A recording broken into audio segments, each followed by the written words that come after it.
A good friend of mine and I had really started to get back into photography again, and it was very interesting, but I really wanted to go to another level. So Brian Cameron went online and for about $1,600 picked himself up a video drone. It's different. You get to see the energy and the way the city's connected. I mean, when you're up there, it's one thing to take a picture, but now I see the way the traffic is flowing, the way the river is flowing, the way the trains are going.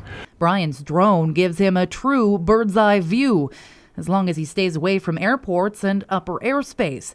But it's a different story when it comes to using a drone for business. Good morning, Winnipeg Control. Just calling to advise we're starting a UAV flight. Yes, we were the first ones to be licensed in Manitoba. Phillips and Stevens is a local surveying company in Manitoba. Because the drone is used commercially, they're regulated by Transport Canada and subject to a number of regulations, including a safety briefing similar to a full-sized aircraft. So there's a hazard for it, for it falling on your head or the rotors coming in contact with your face or your hands or something like that. It could really cause damage, right? So we need to go through that. Even as an observer, I had to sign a waiver before liftoff. And we are airborne. It's a kind of a mixed emotion. On one hand, it's exciting, it's in the air, it's flying. You're in control of this thing, it's performing a mission, it's fun to do. At the same time, it's a little bit terrifying because the value of the vehicles themselves.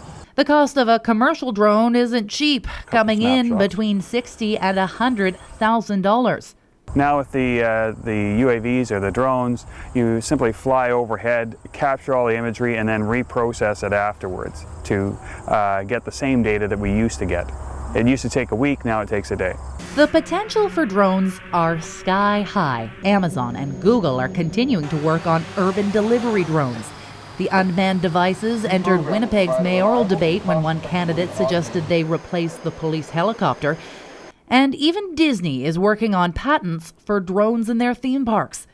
Across Canada's Prairie North region, Transport Canada says they've seen the number of special flying certificates rise by nearly 400% in just 3 years. But back on the ground, Brian Cameron expects the mostly unregulated hobby planes will soon see more regulation. There are things I've heard on the television about guys buzzing apartment blocks and, looking inside people's windows who are on the 12th and 13th floor of buildings, and so that's just not appropriate. Leaving the hobby crowd mostly untethered and up in the air. For Breakfast Television, I'm Natalie Gay.